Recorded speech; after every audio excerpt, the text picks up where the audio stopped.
No mara inirio makare nyakoro mgajuang tarik pario dwe mara pagario ganario pario kod angwen odiama bende kuro gando bedo kod midiero apaya ma Nairobi kochomo Nakuru bang bedo kod dugruok mar nyamburko amirer motendre kod wach makamano ka bende ntiere lokruoge motime sirikal bang yiero mag jogo mabende ngado rieko e piny owacho magiyuto waikone chane mar Oimore kaka pila roko pachielai mar ote machuok ariyo adek Ochana nono kabende wantie live Facebook Ramogi TV KE kachiel gi Ramogi TV Kenya mbui mar YouTube. Magi thuon weche. Lakteche ma jopuonjre owacho ni gibiro mana dok e tich ka osachgi odonje ofukegi. An order of prohibition is hereby issued prohibiting implementation of the variable scholarship and non-funding model until the government complies with constitutional legal requirements where necessary. Doho yango ni chenro manyien masiro som jopuonjre mbalariany ne ataro mar chik kendo keto akwede ne jopuonjre. Jambo imekuwa mingi sana sababu ya trucks zimeanguka kwa hii barabara ya Maimbayu. Metusumbua sana hata saa hii haisafiri kuanzia jana. Jowuoth matiyo gi apaya ma Nairobi Nakuru kwa mesa madhogruok geche odinonegi kuom seche bura.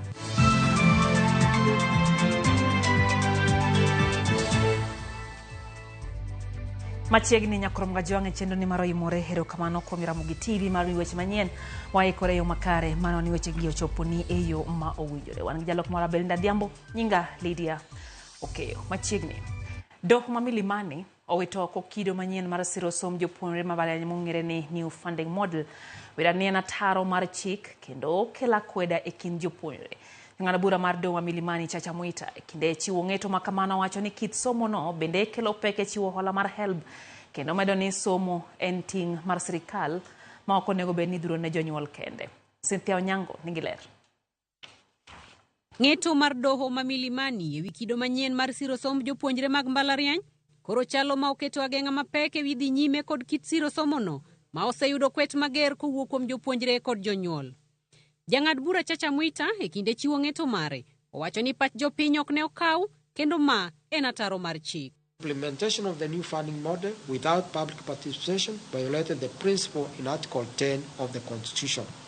The respondents argued that despite the petitioner's fears on the overall implementation of the funding model, there is an appeal mechanism so that if one is not satisfied with the level of need assigned to him or funding, he can appeal. As already pointed out earlier, this funding model is not anchored on any law. The body to which appeals lie is unknown, its composition is unknown, and so is its procedures. It can be an ad hoc body that may decide appeals arbitrarily, capriciously, and at whims. It may also be subject to abuse. This is not a guarantee that all will be well, where lives of millions of students are affected. Omedo ni kit siro somo no kelo akweda e kind jopuonjre ahinya to e kind joma onyalo kod joma ochando gino ma katiba mar Kenya odagi kendo medo ni sirikal ni kod ting mar siro somo mar jopuonjre nikech en ratiro margi. Funding model is discriminatory in some respect, introduces classes based on a perceived financial ability, discrimination among students based on type of school a student attended, whether private or public, and introduces age as a factor in assessing funding, and introduces an unknown term called household income as a basis for accessing funding. All these violate Article 27. Mwita omedo ni paro no biro kelo pek ewi chenro mar chiwo hola mar HELB kendo wacho ni chenro mar somo en ratiro mar jopuonjre ma chiko keto kaka ting mar sirikal. The new funding model violates legitimate expectation of students and their families. Current groups of students chose universities, courses, and units based on the differential unit cost and the loans from Higher Education Loans Board, but found themselves confronted with the abruptly introduced new funding model that they were not aware of. Doho no owacho ni sirikal chal ma okawo ting mar somo duoko ne jopiny kar mondo okaw ting no kaka margi kaka katiba olero. Ka owacho ni jonyuol osebedo katiyo matek e konyo jopuonjre gino ma ok onego tigo kaka ranyisi e neno ni jonyuol nigi omenda mathoth mar medo e chenro mag somo. Parents take their children to private schools not because they are financially able, they sacrifice to ensure that children get good a foundation in preparation for higher education. Education being a public good, the government has a positive obligation to ensure that Kenyan students have access to the courses they desire without hindrance through prohibitive policies. En chenro ma osekelo ywak kod ng'ur e kind jopuonjre kod jokanyo ma opogore e sekta mar somo, ka koro irito neno ni jopuonjre biro yudo sir mane. We are back to the differentiated unit cost, which was pretty much affordable to the student community, and it sends a glimmer of hope, not only to the students, but to the members of the general public who are in one way or the other attached to the education process in the country. We would want to basically just, beseech the government, put your artillery down, put your arsenal down, and for once, just be honest with yourself. Admit the fact that education is a public good and should be accessed by everyone, regardless of his or her economic and social background. Cynthia Onyango, Ramogi TV. Okinde adek moriwo Abnasir, Nelson Havi kod Gibson Kamau Kuria korodoro ni ogai mar doho Martha Koome ogwe tao kagilie kone onyawo mibadhi matimore bad migawo mar doho e pacho ka nyaka e kind jong'ad buche. Okindego koro wacho ni gin kod neno moromo kowuok kuom jopiny e mibadhi mosebedo katimore doho ka bende gikwayo Jo-Kenya mondo mi omed chwalo ng'ur mag ne riwruok mar okinde LSK. Joshua Dur nigi ler. Ndalo machuok kende bang' ogai mar doho Martha Koome wacho e lela ni ok obi gweyo tao kaka ogai mar doho kata obedo ni nitiere jogo makwede kokalo e yor mbui. Koome ochako yudore kama tek ka okinde adek madongo e pachoka bende koro dwaro ni ogwe tao. Nelson Havi, Ahmed Nasir kod Gibson Kamau Kuria koro dwaro ni Martha Koome ogwe tao mapiyo piyo mondo ochiw thuolo mar timo nonro e wi weche maliekore ni nitiere apisas mag bad migawo mar doho monywando nyaka joyal buche machin mibadhi mieno. We must have the Chief Justice resign. Why do we say so? Because the Chief Justice is the head of the Judicial Service Commission. She chairs the Judicial Service Commission. How can she countenance all these complaints? And it's not that she doesn't know about them. She has intelligence. She has an office that's functional. She has evidence of judges who are corrupt. But she's not doing anything. She's doing nothing. And it is for that reason that it cannot be expected of the Judicial Service Commission to take charge of her. Okinde adekgo koro seyo gai mar doho kuom pando ng'ur ma Jo-Kenya chwalo ne duol mochung' ne doho e pachoka e wi jotije mag doho ma jo mibadhi. When you make a complaint, Martha Koome has brought a rule that is now a decisional independence. She will say that no, you can't touch them because it's a decision there. But in other words, she has legitimized the corruption through judgment and given them impunity. But she is protecting judges. Kaluwore kod kaka duol mochung' ne doho e pachoka oserem nono ng'ur ma Jo-Kenya chwalo e wi joyal buche ma jo mibadhi, okinde adekgo koro kwayo Jo-Kenya mondo chwal ng'ur margi ne riwruok mar okinde LSK. You know, this desperation of lawyers and clients now is that we have to take this argument to another level. We have Judicial Service Commission is no longer an option because Martha has made it, a club that protects judges. That is why we are looking for now evidence. That is now we will go frontal attack on the judiciary because, we can't get justice through the Judicial Service Commission. Riwruok mar joyal buche pachoka Judicial Service Commission koro seyo jotend LSK machongo Ahmed Nasir Abdullahi kod Nelson Havi kuom siko kwedo bad migawo mar doho kod telo mare. Joyce Odur, Ramogi TV, Nairobi. Jangachiel tok riwruok lakteche KMPDU yango ni gichungo ng'anyo manonego gichakio Jumapil jumane tok sirikal chopo kare singo giduto. Lakteche maraga okwer ni podok gineno ranyisi moramora ni gopegi osechak chulo. Tok romo gi sirikal odhiambo manyoro KMPDU no ketho ng'anyo margi tok yango ni sirikal osechako chenro mar chulo lakteche maraga. Gope lakteche kod chopo kare winjruok mane obede kind lakteche kod sirikal tok ng'anyo margi mandalo 56 dwe mar abich higane. Simfroz Okinda nigi ler mathoth.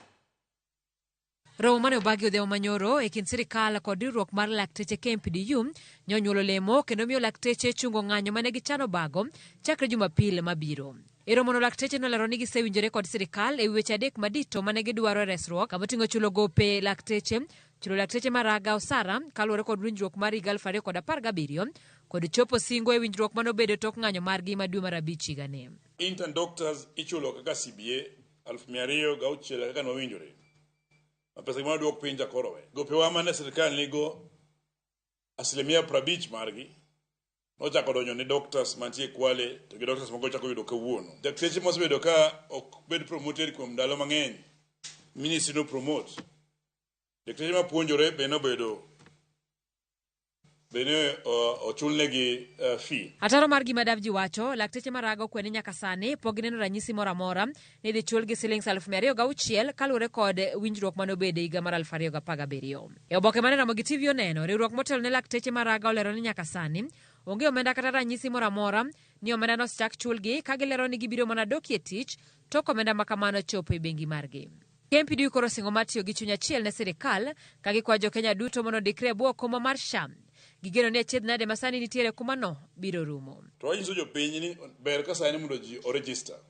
Nimar kiyudo complaint tidhi hospital kiwacho practical complaint mondo walos gini wate.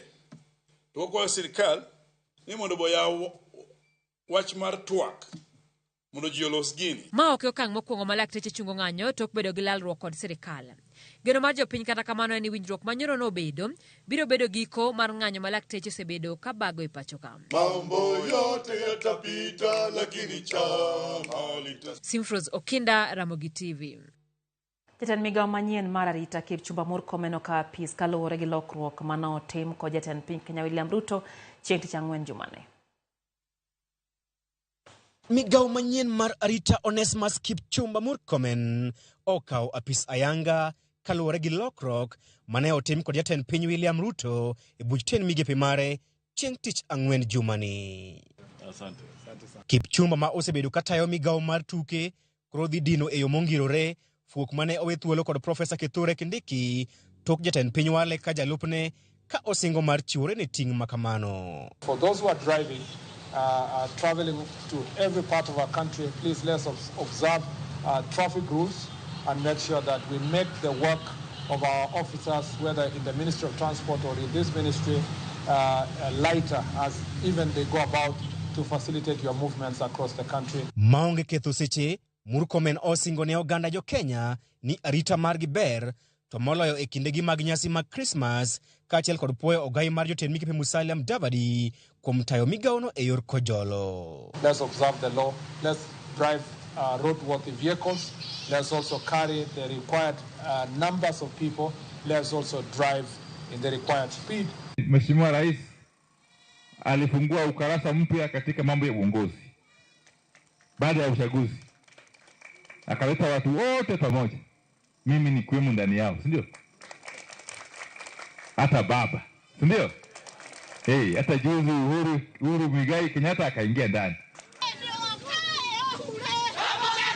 E kaunti Manyeri, gwelo mag moko kuom josiasa mongirore mag gwenge mag Masawa e buch ten migepe odhi nyime kod kelo pogruok e kind jotelo mag Masawa. Kagitwa kod Ramogi TV e kaunti Manyeri, jo od bura maok e kaunti no okawo chung' mopogore opogore ewi wachno. Jaod bura matetu Godfrey Wandeto onyiero gwelo mar Mutahi Kagwe, Lee Kinyanjui kod William Kavogo e ten migepe ka olero ni oganda jo Masawa oseweyo jatend piny William Ruto kendo onge dok chien. There is a lot of anger in this region. Let's be honest. I mean, if anyone is trying to sugarcoat, I think he's lying. There's a lot of anger. Our people are feeling the pressure from the high cost of living. Our people are feeling the pressure from the effects of the Finance Bill 2024. But more importantly, the removal of His Excellency the Deputy President Rigathi Gachagua has really angered people in this region. I do not see this region, moving back, and it is likely that it is going to chart its own future. Elwedo machielo, Jod bura masiro lwedo William Ruto e kaunti Manyeri, kotelnegi kod Jod bura Manyeri town Duncan Madhenge, kod nyawadgi makieni Anthony Wainaina, orwako gwelo mar Mutahi Kagwe e sirikal, kendo pako Mutahi Kagwe kuom lony mar adhai e chenro mag sirikal. Mutahi is the most seasoned politician. He has perfected his duties. He has done so well, and even in this new Minister of Agriculture, I have no doubt. The narrative will change in two ways. One, we need to stimulate our economy to grow. Jodak ma Kisumu bende okodong chien ka gwelo makamano onyuolo paro mopogore opogore e kind jodak mag kaunti no. Tiepegi manyocha complain ni samoro anoweya itima kama to natimoni kama, waneno kamage gik machalo ni timore. Onge gimoro kanyo ni ominga to tich. Kamokete Murkomen kanyo rach mogik. To gimomiyo wacho ni rach mogik. Murkomen okwanene kanene kaka ng'ama nyalo kanyo. Wakari for joma notimo mess chien wacha kwa dugo gichagi timo mess government. We respect all the leaders, but Murkomen is not competent to be interior minister. Jotelo go pod nigi geno ni oganda jomasawa nie tok jatend piny William Ruto kata tok jo od bura thicho ko jalop jatend piny machon Rigathi Gachagua. The aggression in the mountain has been deliberately engineered through the utterances of the impeached deputy president. He's the one who is telling people, you must be angry at this government. Chris Owino, Ramogi TV. Jatend piny Kenya William Ruto medo walo ji mopogore opogore apise bengi maduong' mapacho ka kod ben migepe mapacho ka apise jatend piny owal jong'ad rieko weche mopogore opogore mag jiwo chuny mapacho ka. Magetiyo Professor Adam Solo madhi ng'ado rieko weche mag tudruok, Dr. Sylvester Kumukasuku mang'ado rieko weche mag telo, Major Retired Mahat Somani mang'ado rieko weche mag arita ka Jowa Kager ma en jagore weche mag telo bende oyier. Komachielo Gerald Nyaoma yeda arita kata weche go mag jalop governor e bengi maduong' mapacho ka Kanuri Aror Gabo dhi e piny Haiti tao chenro mag piny Kenya kono. Mwangi wa area oyier kaka jakom mar board mar public procurement regulatory Honorable Peter Kenneth, jakom mar KEBS Bruno Ogida Oboda, director maduong' e kawi simiti ma East Africa Portland Cement ka Douglas Murray Kaibos dhi tayo TJ duol mar Central Rift Valley Water Works Development Agency.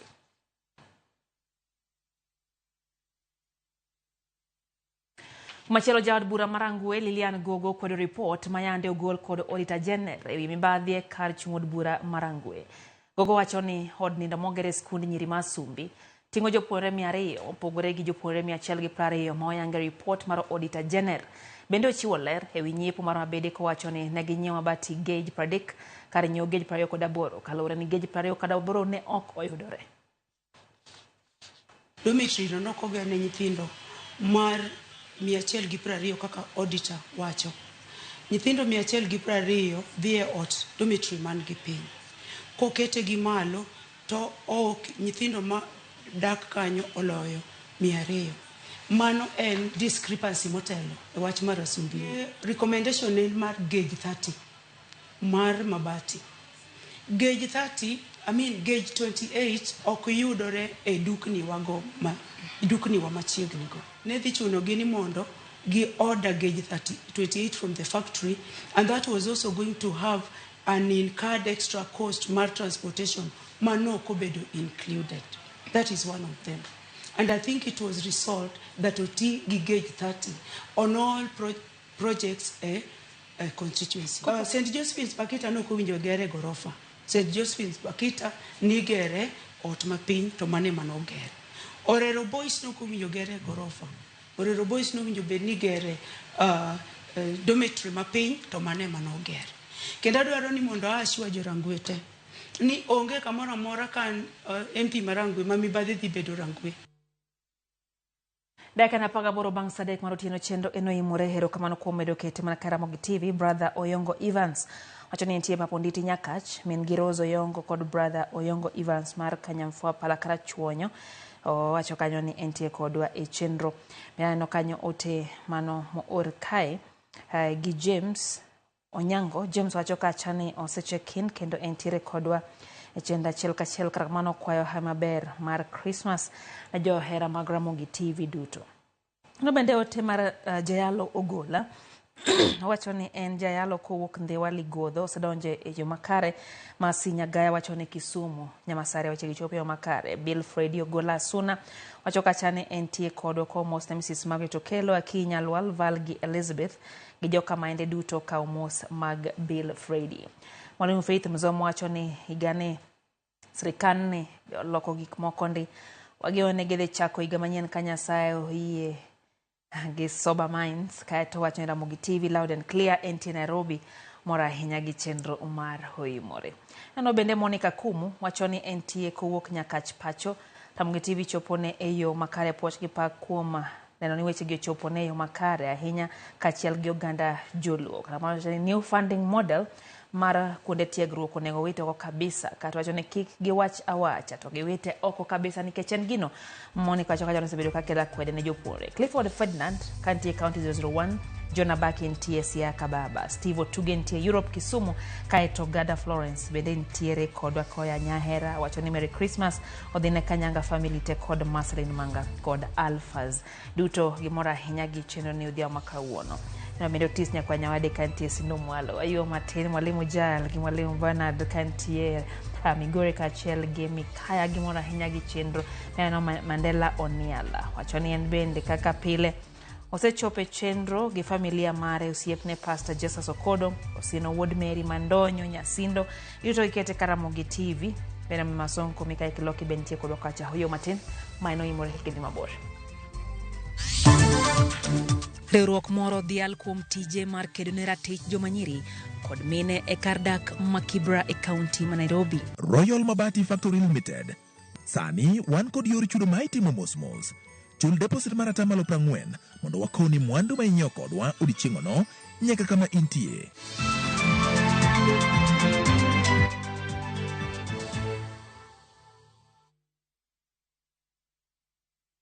Crazy Moments ni kumake memories za nguvu, kueneza furaha, kushirikiana na familia na marafiki na kuinuana. Crazy Moments ni kuja pamoja, kujuliana hali na kumake memories. Equity iko hapa kujenga hizi moments za Crazy. Tuma pesa from Equity to Equity for free. Lipa kwa Equity Till au na Equity card yoyote for free. Cha kupendeza zaidi, tuko na deals moto za kuchangamsha Christmas yako. Isitoshe, ukikwama, tunakusort na Easy Loan ama upate boostika. Tujenge Crazy Moments na Equity. A Merry Christmas and a Happy New Year from Equity. Looking for thrills? Experience the excitement of gaming with Pata Pata. Play, win, repeat. Cheza games kali kama Vieta, Ninko na Mines kwa platform yetu mpya. Sign up now and get up to 200% Karibu bonus on your first deposit to kickstart your winning streak. Feel the adrenaline as you play and win on Kenya's most exciting platform. Ni rahisi. Register, play, and experience the thrill of every win. Visit patapata.com now and play, win, repeat. Not for persons under the age of 18. Authorized and regulated by BCLB 447.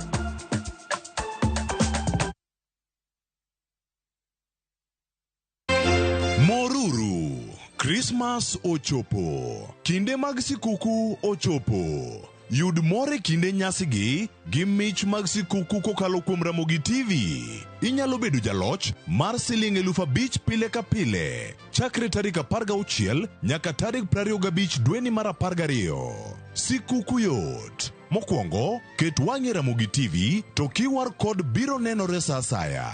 Kaeto, scan QR code no. Ibiro chopo e Citizen Digital. Kendo duok penjo ma openji. Kendo, ng'at mano kwong chiwo duoko makare biro yudo siling 5,000 pile.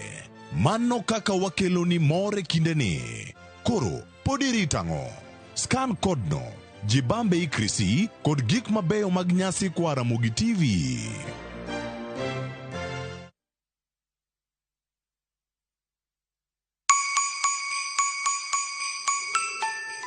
This Christmas, Mama Soko Basket is making your holiday shopping easy, healthy, and super affordable with fresh veggies you love. And the best part, you get to select the items that you want in your basket. Onions 1 kg at only 59 shillings, skuma wiki at just 20 shillings, spinach at just 20 shillings. But that's not all. There are other amazing baskets on offer this Christmas, like Mama Mpenzi basket for all your festive essentials, Sherehe basket to get the party started, daily basket for all your daily lunch offers.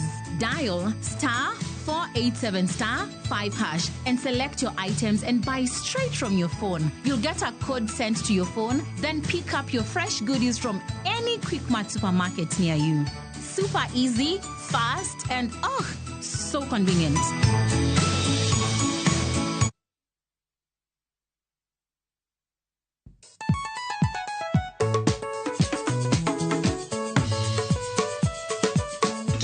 Teacher Beach, Hocha Kore, Sangwen, what kilo Ningoma, Mobido, pre-design Makare.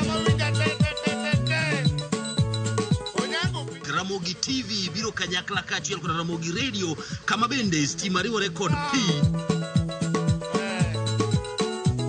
Yawanya Untie, Kikubed Mabori, Krongajan Kai, Ekumi Yudogi, Mamit Kabisa, a Ramogi night this. Maintain your position. Ili udakanyoke kafaya gudi local instrumental. Wawachoni kete manaka. Teacher Beach ka Teacher Beach, Sangwen Otieno.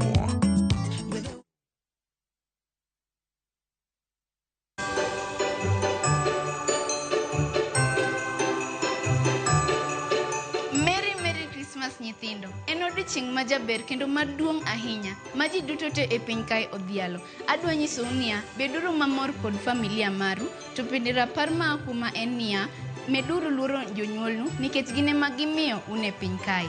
An nyinga en Josephine Achieng' kata kuero unyaluonga ni Josephine Jos.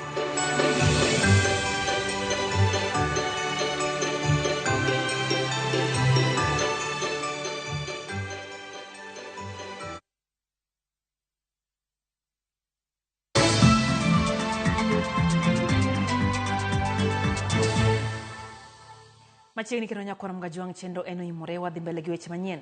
Ogai mar obila Douglas Kanja koro omedo kwan obila ya pa maduong' ma Nairobi Nakuru kaluwore kod dhugruok mar geche ma onura payano kendo orocho chenro mag wuoth mokalo.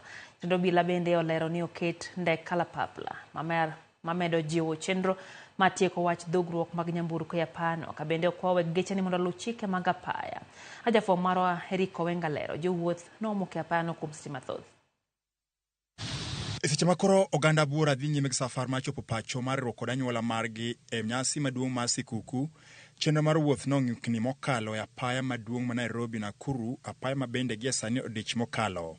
Oimano bad migawo mar obila e Thurka nogo dhoge piny. Currently we are experiencing a very serious traffic jam along Nairobi Nakuru highway. It has been noted that this came as a result of the heavy downpour that happened last night. But majority of the drivers failed to observe traffic rules and regulations. Chakore otieno ma piny ne orugo Teacher Beach nyaka odiochieng' mangima geche ne omoko e apayano kendo ne ok gisweki. Oganda mane rik dhi pacho ne omoko tok budhe apaya magi ol. Jam imekuwa mingi sana sababu ya trucks zimeanguka kwa hii barabara ya Maimbayu. Imetusumbua sana hata saa hii haisafiri kuanzia jana jioni 6 mpaka saa hii tunashindwa watu wasafiri namna gani. Hii barabara ni mbaya sana. Magari ni mingi. Barabara ndio iko na shida. Alafu magari nazo zimekuwa mingi. Nimetokea Muthika, nilikuwa nasafiri kuenda Uganda. Gari imetusumbua, ilifika Kangemi saa 4.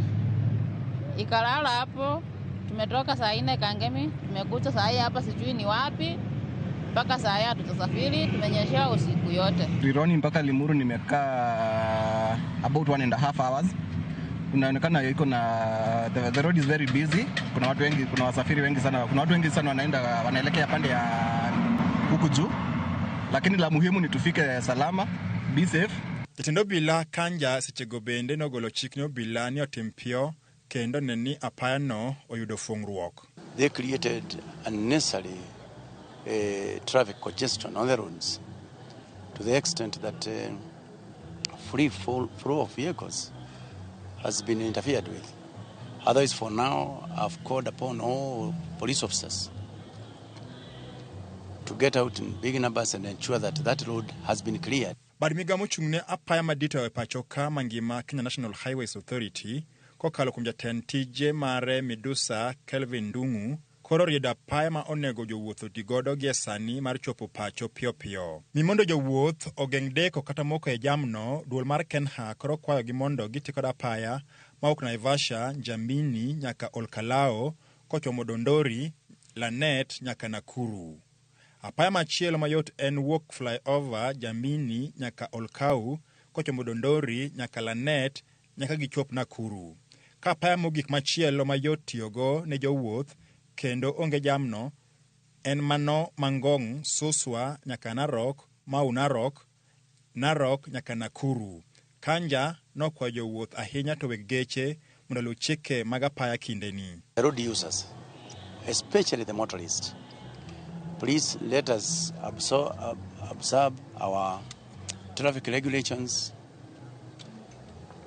so that we can allow free flow of traffic, because if we don't do that, then all of us, we are going to find ourselves in a lot of trouble. Kalure kod wach mar arita kwe makoro rach mokalo ahinya to alwora ma Nyanza kaka Siaya, Kisumu, Migori gi sani seche manyasi mar sikuku kayo kanyano chiwo siem mager ne jonjore gi jomaundu duto. Kuhusu mambo na Nyanza, kwa wale maofisa ambao wamekaa kwa station na vituo vyao, sisi tunaendelea kuwahamisha na tutaendelea kuhamisha maofisa wote tukifuata utaratibu ambao ulioko.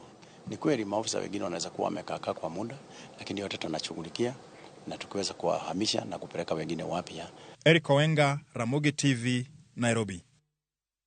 Duol mochung' ne chenro mag gedo mag apaya pacho ka Kenha koni gedo mar apaya maduong' mawuok Mombasa kochomo Mariakani osechakore kendo gike atamalo 15.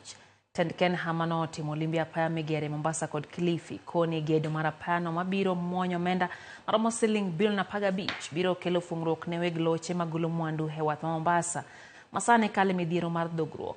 Kata kamano gikoni gedo mar apaya mawuok Mombasa kochomo Malindi mano onego bed ni rumo dweni mar 12 koro biro deko nyaka higa manyien kaluwore gi midhiero mar chulo weg lope e alwora ma Mtwapa kod Kadzengo. There are sections that have one or two challenges, about 3.5 kilometers, where it's yet to be sorted in terms of access to the land for the contractor to finalize. That project was scheduled to end this December, but because of the issues we are sorting out, we have probably it might be extended to around March 2025 next year. So it will be pretty done and the road will be open. For now, we have done the first section, which is the first priority, which starts at Mariakani all the way up to the Way Bridge. Now we are in the second priority, which starts at Mazeras to Kibanda Asara. The employer, which is Kenya, has done a lot of effort. They are in the process of compensating the third priority section, which starts from Kwajomvu all the way up to Bonje. Na hii barabara ya kutoka Mombasa kwenda Kilifi, hiyo nayo imetengenezwa vizuri sana. Manake zamani ilikuwako na potholes nyingi. Wakati huu vile ilivyo, hata muda unaotumia ni mchache kutoka Kilifi kuja Mombasa through Mtwapa. Hizo sections kidogo kidogo zenye ambazo zimebaki na hakika zikimalizika tutakuwa tunachukua muda mfupi sana. Migao mar thieth kawuono chira pis motisini tujulishane call center mabiro chiwo sir ne oganda jo Kenya mathoro yudre midhiero maranjao kanyakla gi lwenje mag kit chwech. Yepo mar apis no notele gi director mar migao mar thieth Dr. Patrick Amoth ma onyiso oganda ni kik gibed maluor golo ripode gi kaka yor duoko chien kwan malo mar lwenje mag kit chwech pacho ka. Kaluwore gi medruok e kwan mar oganda mathoro yudo midhiero motenre kod anjao kaachiel gi lwenje mag kit chwech, migao mar thieth kawuono chira apisi makoro biro chiwo sir mowinjore ne oganda mathoro yudo midhiero go bang' apis no rem tiyo kuom thuolo malach. We should not be silent. The burden of sexual gender-based violence continues to increase. SGBV is a rampant issue in the country. We all know someone. It could be your brother, it could be your sister, it could even be your uncle or your auntie. It's a high time that we end SGBV in our communities. Tujulishane, don't stay quiet. Chenro makamano notelie gi director mar migao mar thieth Dr. Patrick Amoth ma olero ni nitiere dwaro mar konyo oganda makalo e midhiero no mabang'e donje tiyo gi yedhe mamero ji kama moko bende chwe kao ngimagi bang' kadho e midhiero go. The after effects of sexual gender-based violence, including mental health, drug substance abuse, and suicidal tendencies. Therefore, we need to be able to come together as one whole society, one community, to be able to tackle this. But then let's be our brothers, sisters, keeper. Apisno ma otisini tujulishane call center biro tiyo pile ka pile chakre saa 11 okinyi nyaka saa 2 otieno kaka yor neno ni giwinjo kendo kawo ripode duto ma igoyo motenore gi midhiero makamano. Tujulishe call center oting'o jolony moting'o lakteche, johocho, jochiw thieth kaachiel gi jolony e weche mag tudruok mabiro chiwo thuolo ne oganda kendo chiwo negi okinde mabiro chung' negi e yalo buchegi. So this therefore call center and the personnel who are going to be here is therefore to sensitize the population that there is help. And more so, we will really therefore also want to sensitize the population to take measures to prevent and to avoid not getting into circumstances where they can be vulnerable to violence. Okwa oganda mondo mi kik giling kinde magikadhe anjao kod lwenje ma kit chwech kendo giwa tole lai mar simu ma en 0800 007 22 022. Riwruok ma ok mar piny owacho mong'ere ni Polycom Girls odhial kod mich kaka riwruok ma osebedo ka kedo ne ratiro mar joma nyiri kod mine e ong'ala mamalo. Riwruogni osebedo ka miyo joma nyiri puonj e weche mag kit chwech, loso yore mag tije ne joma mine kendo bero ngima jodak ma kar dak ma Kibra. Jafwambo marwa Cynthia Onyango nolimo gi apisgi kendo loso nwa sigani e machal kod mae. Polycom Girls osebedo riwruok ma osekelo geno ne jodak ma Kibra ka giloso chenro mabero ngima jodak mani kod midhiero ma opogore ahinya to ngima joma nyiri kod mine ka gitiyo kanyakla kod sikunde ma ohewo 60. Gin choche ma nyithindo tiyogo e skunde gi gin choche molil. Koro we make sure ni every month skunde gi oyudo sabun ma giloko go choche to make sure the toilets are clean. To bende as much as waloko choche gi, tiere a few cases mido ka nyithindo manyiri obedo infected gi fungal infection kata UTI infection. Koro watimo referrals to the hospitals as much as nyathi manyako ni osemako ich pod gen nyithindwa. So koro bado binti project ni warifa nyithindo gi to vocational training, wa support gi mondo gi the vocational training. E higa mar 2024 riwruok mar Polycom ndiko moko kuom buche mag bembo, rocho ratich nyithindo kod lwenje mag udi kaachiel kod kit chwech magiwacho ni osebedo ka medore e ong'ala mamalo. Kata kamano, riwruogni osebedo ka keto ikruok makare mar neno ni jogo duto ma oketh ratichgi ahinya to mine kod joma nyiri kar jot ma Kibra oyudo ratichgi kaka chik ma Kenya olero. Iyudo ka nyathi manyako samoro cousin ne magidak go ema nindo kode, samoro stepfather ema nindo kode, to min gi ok nyal of course reveal nikech samoro this is the breadwinner mar family ni. Nyathi manyako no idoniko gi kala mare to nyiso ni an ka e school taido ka baba woti mango stepfather ng'ama dako nene nene kino dagi nirgi. Aido ka baba woti mango oninde kitanda to ngisa to rido long to koro ginene ni ok ngisa no timre na ndio ka pesa hapa nyango ni mfuko. We were able to rescue that girl in Wantiere gi Nairobi women ma handle cases in terms of sexual violence ka ngato nyathi obedo raped. Ka Wantiere bende gi crew in another organizations ma handle legal matters. Stacy Akinyi ma en achiel kuom jogo ma oseyudo lokruok kokalo e migawo mar Polycom lerona kaka sani onyalo chiwo pache maler e weche rito ratiro mag kit chwech kod moko kuom ber ma oseyudo kokalo e twak mag galamoro e kinde ma thuolo yudore. Weche ma osir lwedo kod Peter Ochieng ma en achiel kuom yawuoyi matiyo kod Polycom e temo puonjo rowere weche rito ratiro mag oganda. Inside of me was not yet unlocked, but through Polycom Girls I've been able to be courageous, to speak out, to take chances and opportunities as they come. Like I recall in 2019, I was handpicked to be a spokesperson at the ICPD Plus 25 conference that was held at KICC. And from that place onward, my life turned a new leaf. Most of the time, the girls in the slums have been going through maybe GBV or FGM. So, and the main suspect in this has been us men. So, but through this mentorship, it has been really helpful for me because I've been trying to reach out to many boys in the schools because we've been doing mentorship in the school. Riwruok Polycom bende osebero ngima ne mine ma Kibra masani yudo thuolo mar loso taulo mag ria magipogo joma nyiri nono ka gin bende giyudo makate magitero pacho e kinde ma odiochieng' omiyo wang'e. Mich mar riwruogni ne oyudo koro yawonegi thuolo mar yudo kony kowuok kuom riwruoge mamoko mabiro konyogi e bero ngima oganda ma ochando kendo miyogi thuolo mar kedo ne ratich oganda. Giyudo parts manono mok gichul kata pesa. Alafu Polycom miyo nyaka nyithindo mentorship program. Nyathi dongo kong'e gima en gima maisha en. Through this pad making project, some of them were employed here, and from their stories we've heard that domestic violence has gone low because they're able to contribute towards their family needs. Michni dhi konyowa in terms of resource mobilization, dhi konyowa of mobilize for applying for different grants just to ensure we get resources mondo we're able to support a lot of work maotimo. Cynthia Onyango, Ramogi TV, Kibra, Nairobi. Okoyo machielo nyakorom gajuang chenro en Oimore kamano kuom medo kete manaka e Ramogi TV.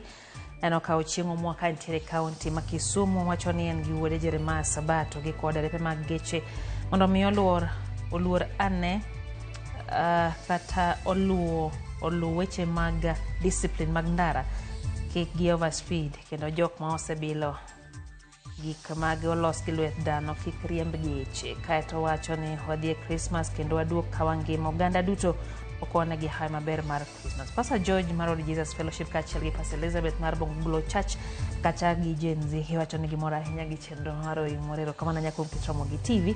Eno bende Evangelist Dan Omwa wacho kata ni entiere kodwa mor kod Ramogi TV wacho ni olamne Kenya nikech piny Kenya dwa lamo Nyasaye entiere kodwa jo Kenya.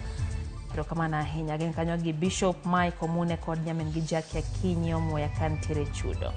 Eno kanyo ote mano mo ora gi Jacob Gideon Midega nyakwador ka wodo ya Mogango wacho ni entie Kisumu woro ni joma osedhi yweyo makoro emiyo tije to joma tindo to ok dew kaluwore kod wechego mano tenre kod yiero mag jotelo manyien kaka notim kanyo gi piny owacho. Wayo matin kaka kamano ntimogo mathoth mabiro koreo koda kama.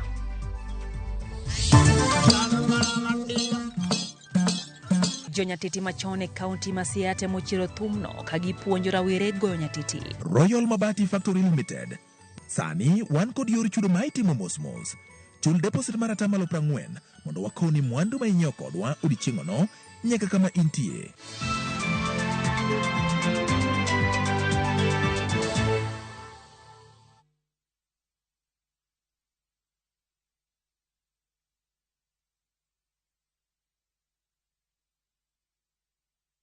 Explore Vietnam's beauty with View Travel.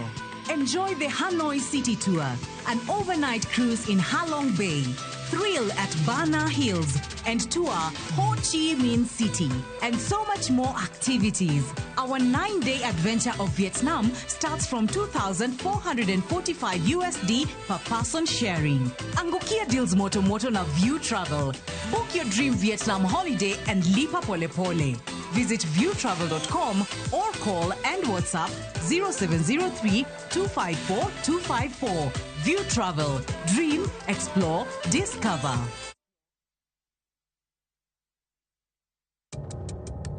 Esigando Gandaluo. Jodongo nenigi ting mar siemo yo ne tieng machien. Abedelo, inyim nyithindo kamata nyithindo bede kom. Gima kama joganda wakelo kuom wawegi. Apaka makagi kacha. Nenore kama oseyiengo jodongo kendo tungni ogoyo dake ya Beach Luo Council of Elders. Wan joma johera. Makara ka jadumo nego chiaye dalane na neno. Okao chiaye ringo matini tero ka jirande. Oni teno ro komera gimoro dhi ocham. To be negi kia kata no chiemo iloso kanyo. Nyao ni kanye. Jowa musomo ema wete.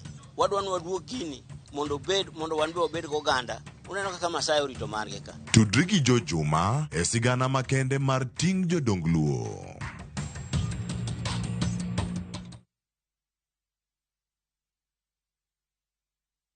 The Messiah people of Israel are expecting is about to be born. The prophet spoke of a king who would save the world. Look how big and bright that star is. It's a good star for he who knows how to read its sign. The shining of the star symbolized the birth of a new dawn, a new king. What's his name? His name is Jesus. It's impossible. I, Herod, am the king of Israel. This Christmas, stream the story of Jesus, the long-awaited Messiah, sent to the world to gain the way to spiritual happiness and to grace. Bless the Lord, for he has visited and redeemed his people. Enjoy these inspiring stories of Jesus, a kingdom without frontier, only on Viusasa.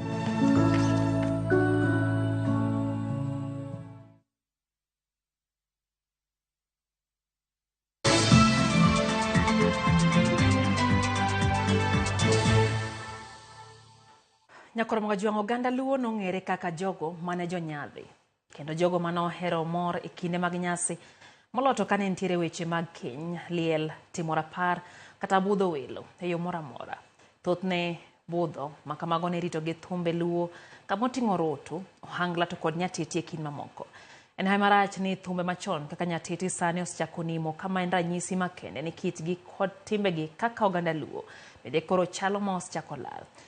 Kata kamano moko kuom jonyatiti machon e kaunti ma Siaya kutudre gi japuonj mar rawere ochako chenro mar chiro thumno. Ripota marwa e kaunti ma Siaya Georgia Molo nolimogi kendo losona ripodno e yo machal kod mae.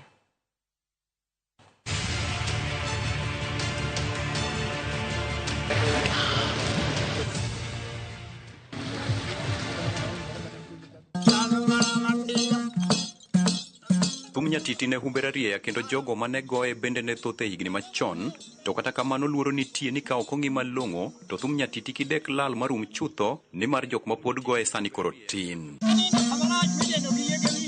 An e gweng' ma West Alego e kaunti ma Siaya, kama yudo e jaduong' Omondi Ogutu ma en achiel kuom jonyatiti matin ma pod odong'. An achako thum kapod iomo thum gi siling 5 nyaka thum odonji siling 8 nyaka thum odonji siling 15 nyaka kamwa tundeni tin ka ng'at mo maber nadho gon thum en winjro kwa kode kata wache na 600 kata wache ni 5,000 kata wache ni 3,000. Jaduong' Omondi Ogutu ma sani jahigni 87 wacho ni gima miye kibaji mathoth en ni thoth jothum wadgi magoro oselal godo, kendo mae wach mamiyo thumbe nyatiti sani dhi ka rumo. Mwan wagocho go gola, wagocho go chieng' kuruoch, wagocho go kelo kamtula. Wit kamtula no chako thum 54 kowan jothum motegno be koro wagocho kode. Ero koro kendo nyocha oganga kogada to obende wagocho go obendo chako bang' wakato kendo hawa koro wagocho kode kajo machal. Pedha kutumu ne wagocho go kacha, mami yako ng'injo ne wagocho go kacha, Omondi Krang'e ne wagocho go kacha, machien gi makora chien gi to Omondi Tao orawo doda apewe nyolo bondo tembo mago jo mwagocho go duto. Apana wadong japa mwakora neno kata kwa beti chokruok mabura man athoro neno 14. Luoro koro nitie ni samoro thum nyatiti kidek ni mochutho ni mar kidieny ma sani en mar jok matindo ma ong'eyo mana thumbe manyasani. Kata kamano jaduong' Charles Obongo Menda ma bende ne jathum to koro loko tanga kendo wacho ni bang' awayo jogore gi lak en sani koro makore gi sikunde ma gikonyore godo chiero thum nyatiti. Ago thum higni 14 to chunya won to noseneno no adwa weye kura goye to chunya to ngina bro weye ba weye mus mak joga go ngina to we thum nadi bas kana se weye ta duoga paro nikoro apa thum koro thum sani tija maduong' en paye mamani an mapayo to en mara madalaka kaka wacho thum gir juogino nyakwara kata woda moro nogoye. Owacho ni bang' weyo thum ne ochako loso thum nyatiti ka ng'at madwa ng'eyo goye bende opuonjo mondo mi thumni kik lal. An thuolo sani mar puonjo ng'ama dware kata obed namihia. Jaduong' Omenda sani koro omakore gi jopuonj Jared Otieno ma Ulawe Apate Primary School kod nyawadgi Thomas Amolo ma Papboro Primary School ka lek margi maduong' en chiero thum nyatiti to kod tieko paro moro manitiega ni nyatiti ne en mana thum jok ma ok osomo. Problem mantie kuom sani ni the youths ama nyithindo ong'iyo kod western music. Iyudo ka koro nyatiti gioro to ginigie dong' chien kabisa, kendo emomiyo naneno need ni watem encourage nyithiwa watieg gi talanta magin goni mondo wa bridge that gap. Wan gi partnership gi Ulawe Apate mondo mi culture marwa madhi lalni watem kendo mondo wachiere, nikech iyudo ka jonyatiti matindo onge, jodongo emantie to the youth to koro ero thum moko mar pre-programmed gi. Koro wadwa ni wachak gi nyithindo matindo gi gidongo go kuomgi makawa preserve culture wa gidongo gi gini ma in the next 10 to 15 years kendo wadhi bedo ni gini oseduogo, thum wani oseduogo, the culture oseduogo kendo bedo embraced. Jopuonjgi wacho ni thum nyatiti osetero moko kuom jopuonjre mekgi mabor kendo gimedo ni kokalo e lai manyien mar somo mar CBC magi moko kuom gigo ma nyithindo nego ng'e kaka yorno bende mar rito luo kitgi gi timbegi. 2024 wan mane wayombo national music festival e class mar Nyatiti kod e class mar Orutu. With the somo masani mar CBC kendo mae dhi konyowa mondo wachieri gigi nikech under the creative arts and sports subject mar creative arts and sports moriwo performing arts kanyo ma music nitie to kanyo be nitie kama wasome instruments mamagwa machon traditional instruments ma Nyatiti ni en achiel kuomgi. Jaduong' Omondi Ogutu yango ni en adieri ni thum Nyatiti nyalo tero ng'ato mabor to mana ka kin bende giyudo sir mowinjore kaka osebed ka isiro jothumbe manyasani. Wabendo konyowa kod gimo kaka jothumbe. Kuop ng'en marwa ni onge aheri nokwopo jogini jogi itaka timiyo giga to wan jothum nyaluo to wan onge joma tetianwa bo ayud gini koro kwanwa joma tetianwa dwapo kwanwa ng'e gimo. Jopuonjre Christina Koth kod Alois Otieno masani osetiegore kendo sani ong'eyo goyo Nyatiti kokalo e lwet jopuonj Jared Otieno kod nyawadgi Thomas Amolo bende di kod adieri ni kinda margi biro miyo gi keyo. Arwa nagoye mondo achop kode mabor. Gimomiyo nadwa go Nyatiti nikech naneno kotero ji kuonde maboyo. Koro abe nagombo notera kama bor. Adieri makata jaduong' Obong' Omenda bende ni godo kowacho ni lek mare en neno ni thum Nyatiti ok olal ni dhi e pinje mamoko. Nitie nya Japan moro nyocha nobiro ira ka bende puonjo thum sani bende jathum koro an thuolo mar puonjo ng'ata madwan mondo ng'e go thum to nikech kaka an awuon ok mora ka thum ma nyaluo lal to seche ma wasungu koro kawe an goye to dok kod ge thurgini wasungu ka no sechopo thurgi ja bose ng'e go thum wasungu bro tamo ai thumni. E kindegi ma oganda luo e piny mangima biro kanyakla kaka yor chiro gundgi kokalo e dhialo luo kitwa gi timbewa ka lek mare maduong' en chiero juok luo moko kuom thumbe luo kaka Orutu, Ohanglat kod Nyatiti kaka magi ema nyalo konyo e chopo lekno. George Amolo, Ramogi TV, Siaya.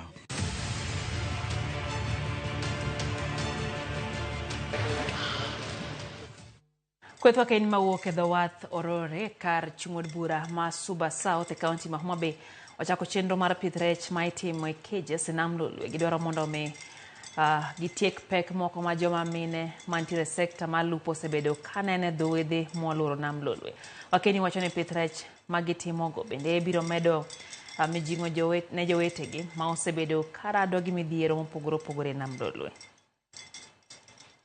Mosebedo kadhi nyime alwora ma nam Lolwe kinde ka kinde osemiyo kwan rech odok piny e nam ka wach tiyo kod kilwa maricho bende en midhiero maduong' ma osehinyo sekta mar lupo e alwora ma nam Lolwe kendo ma osemiyo riwruoge ma opogore moko mag piny owacho kod moko kuom jolupo donjo e pith rech ma itimo e cages e nam Lolwe. Chenro mar pith rech ma kamano kuom kinde mathoth osebed kitimo kod joma chuo kata kamano kwethwa keni mowuok e dho wath ma Orore ka chud bura ma Suba South bende koro wuok oko matimo pith rech e cages e nam Lolwe kaka yor jiwo yuto margi kotieko pek moko ma joma mine osebedo ka kalo e dho wedhe ma gitiye. Wakeni gi mamoko gin mond liete wacho ni joma mine neno matek e dho wedhe gino manomiyo gichako chenro mar pith rech ka giyudo sir kowuok e riwruok moko mar piny owacho mondo giyud kaka ginyalo konyore. An kaka chiliel wasekalo challenges mang'eny ahinya e dho nam ka nikech chon chuo nong'eyo ni wamama ok nyal koro gidil gi wamama yo marach kabisa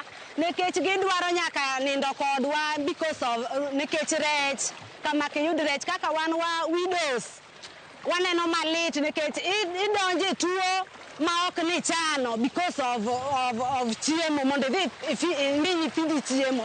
Koro waneno malit sana. Koro miyo ka Nyasaye oyie okelonwa project wakwayo udi mondo med konyowa mang'eny mondo Nyasaye med yudo duong'.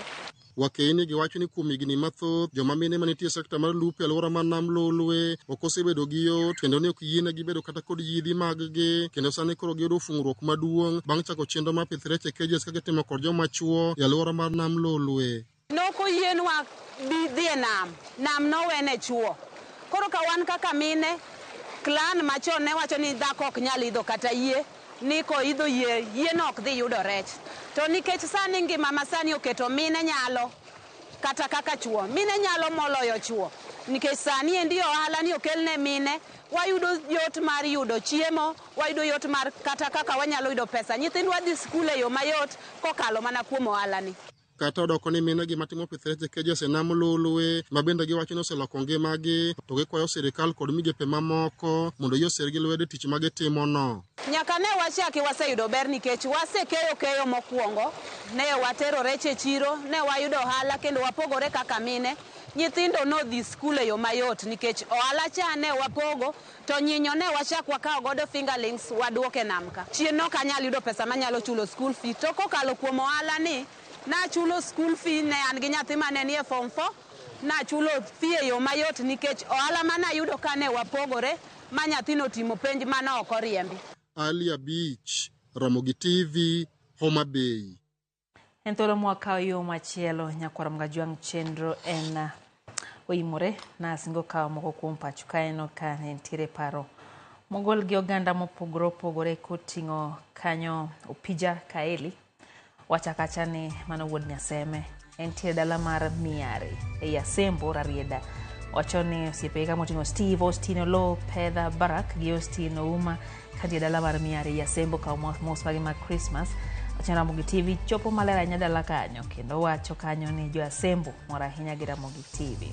Okwaya hai maber ne min gi Benta Auma. Neno bende kanyo ote mar Benta Charles entie kodwa kachiel gi Yore Polo Chola kod mina ode Eunice Achola duto gi mor gi chendo kachiel oganga Hesbon wacho ni entie kodwa e chendo gombo romo gi jodongo mago nyatitigo mane dwache.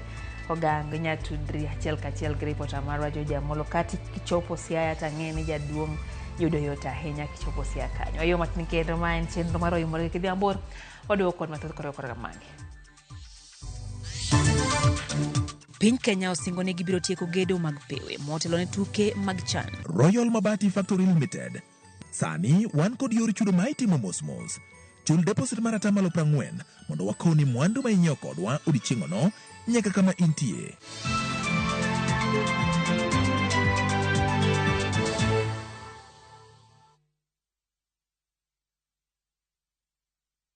John Gilalai pin Bethlehem Mumama ler wachonwa Wod Maria Yesu Kristo nonyuol chieng' Christmas. Mondo mi yud wenda mar Wuod Mary kaka skiza tune mari idio star 812 star 784 hash. Parie ni Ramogi TV e od jothumbe duto.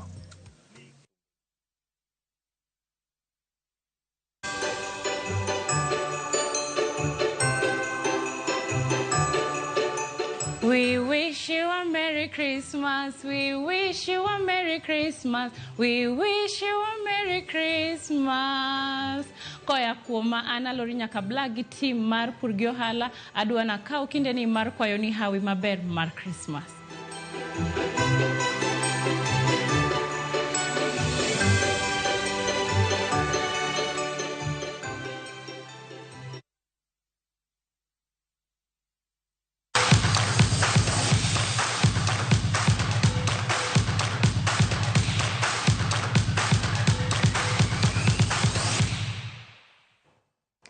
Machiegni mag tuke jatend piny Kenya William Ruto chiwo singo ne piny Kenya biro tieko gedo mag pewe motel ne tuke mag chan gi mago mag pinje Afrika 2027. Ruto nobedo gi romo gi jatend CAF Patrice Motsepe matimo limbe pinje adek mabiro bago tuke mag chan dwe mar 2 higa manyien. James Opondo tiere kod ler. Jatend piny William Ruto bedo gi romo gi jakoma mar riwruok matayo tuke adhula pinje mag Afrika Patrice Motsepe e kar jot mar jatend piny. E romono makende Ruto singone Motsepe ni piny mar Kenya kokalo kuom sirikal biro timo manyalore mar tieko gedo mag Kasarani gi Nyayo motelo ne tuke mag chan higa manyien. I promise you, if you can move Bang'uok e piny mar Tanzania kendo chopo e pacho ka e ng'eyo chala mar pewe. Patrice Mosepe wacho ni e twak mare gi jatend piny en gi geno ni Kenya kaachiel gi pinje mag Tanzania gi Uganda biro bago tuke mag CHAN mibiro bagi higa manyien. Huge gratitude to President William Ruto for the excellent work that he's been doing. And when the last time said to you that I've got total confidence in the enormous progress and total confidence and trust in the commitments that President Ruto has made to me and to the 54 nations in Africa and to CAF, today is a manifestation.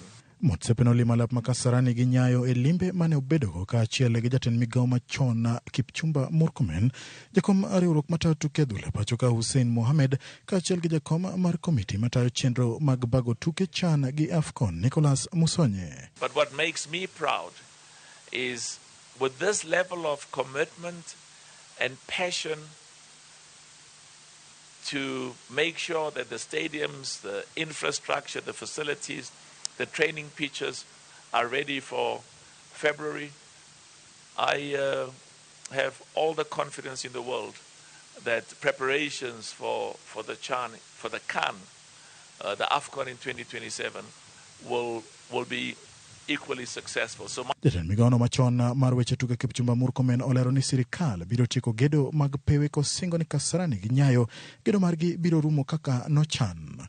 Kopogore gi tuke mag CHAN, Murkomen bende olero ni tuke adhula mag pinje Afrika higa mar 2027 nitiere e pachgi kaka sirikal. I've seen yourself from Kasarani to the training pitches to now here in Nyayo. We are doing everything possible to make sure that we are burning the midnight oil. We have rolled our sleeves, Mr. President, to make sure that we are ready to host CHAN in February as designated by CAF. First of all, I'm very excited to see the progress across all infrastructure. We are also very delighted to host CAF delegation here in Kenya. I'm extremely delighted to get the assurance and the support of His Excellency, the President of our country, His Excellency William Ruto, and most importantly for our President here of CAF, it's his commitment and dedication that we've seen over the last couple of months. Tuke mag CHAN biro ywayo pinje 16 mag Afrika dwe mar ariyo higa manyien ka pinje mag Kenya, Tanzania gi Uganda mabende biro bago tuke mag AFCON higa mar 2027 nyaka tim ikruok margi mag pewe e yorno makare. Motsepe wuok pacho ka kodhi e piny mar Uganda kama bende odhi bedo gi romo gi jatend pinyno Yoweri Museveni. James Opondo, Ramogi TV, Nairobi.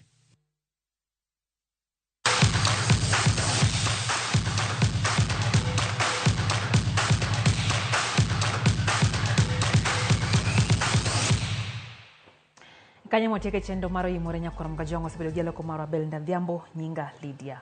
Okay. Lungo ni ombado sirikal mano bado Alex Gilangi. Wacho ni maber. Chino masani nyinga Lydia. Okay.